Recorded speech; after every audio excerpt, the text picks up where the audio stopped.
Let's get into the sauce. Today, we're going to be talking about meditation. Now, I know when you think of meditation, you think of a Buddhist man, maybe bald, got a couple dots on his head, sitting crisscross applesauce, you know what I'm saying? Like, that's not the meditation that we're talking about. And then you might also think of spiritual meditation, maybe a little bit of prayer, you know what I'm saying? Trying to get your thoughts all together.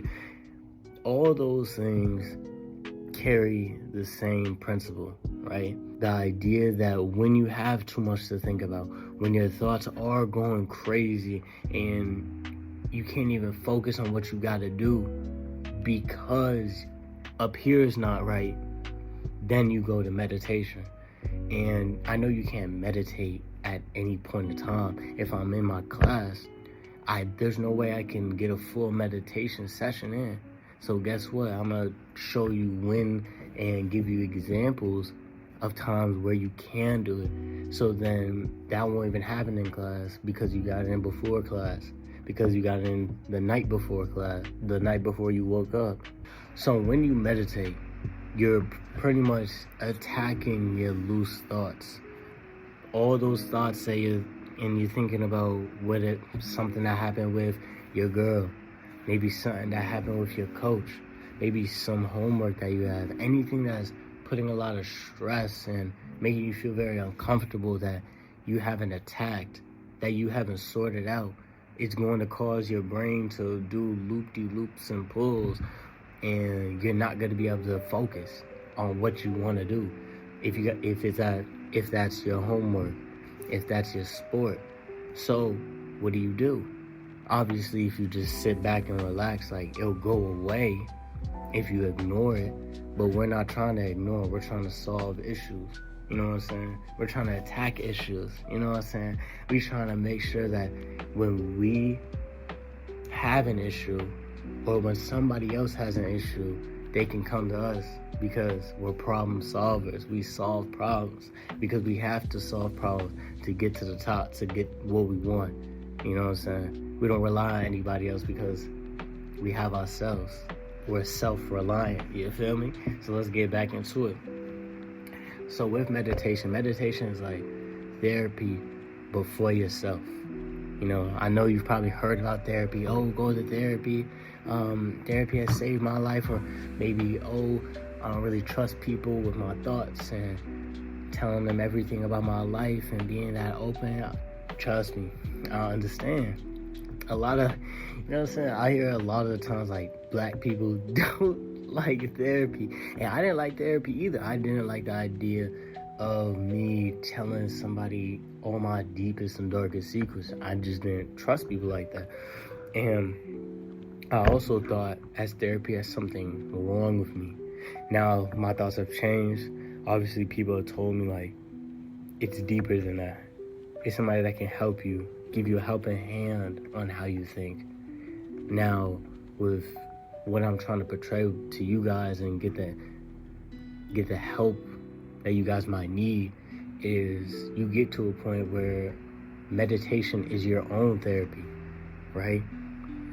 Meditation is when you sit by yourself. You sit in the chair, in both chairs. The chair of the person doing the therapy and the chair of the person that needs therapy. And you're breaking down to yourself what's happening. Tell me the situation. I'm here for you. Because guess what?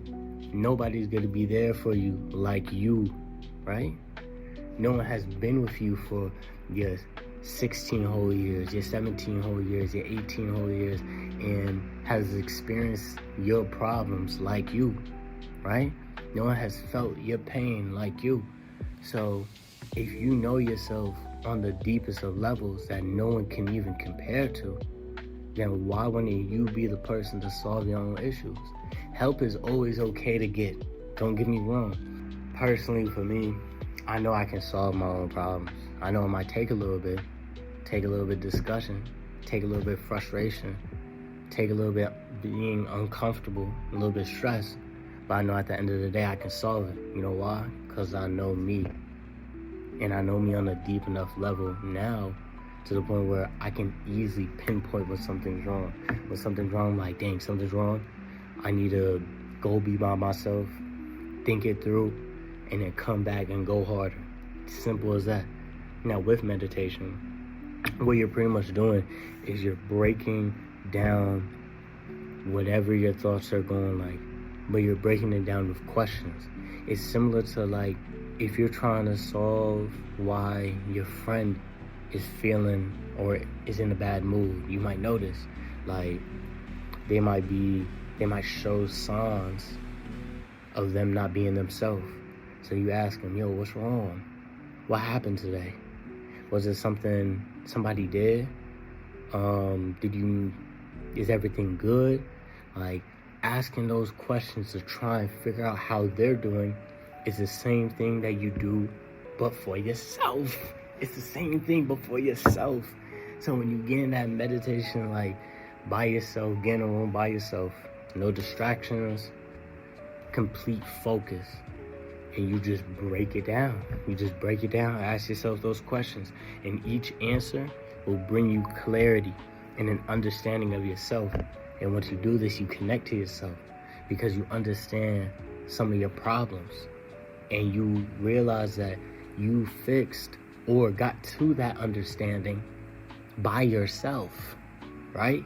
You didn't need anybody to give you an answer on a problem about yourself. You were able to break that down. Took a little bit of time, but that time was well spent, right? You could have used that time ignoring the fact that you had an issue, but instead you used that time fixing the fact that you had an issue. Let's get into it. So, last example, and now I'm gonna get into this quote, is SpongeBob. Now, I'm not gonna draw it up, but there's a SpongeBob like image, right? And it's pretty much of him in his brain, and go in his brain, and it's a filing cabinet. It's like a thought that he's having, and there's like chaos happening, like a SpongeBob throwing papers, or everything on fire. There's filing cabinets everywhere. It's like burning, screaming, doing 360s, jump ropes. You know what I'm saying? Like crazy stuff. We all know SpongeBob. And one of the things that I took away from that is when he was out of control, all his thoughts were going around, and I saw his thoughts as papers, and they were going around, they were burning, unorganized at all. So what is it like when he is organized? I imagine myself like it's when he's filing, putting all those papers, all those thoughts into the cabinets on where they go, organizing it. Because when you're done meditating, your brain is still. All your thoughts are put away, they're organized. So it gives you room to think about the present, think about what's happening in front of you, and give it all your focus. There's nothing going on here. You're able to analyze and enjoy everything in front of you and really give it all your 100%. You're not distracted anymore. And that's what meditation truly does. So let me get in this quote, and then, you know what I'm saying, I hope you have a good day. Let's get it.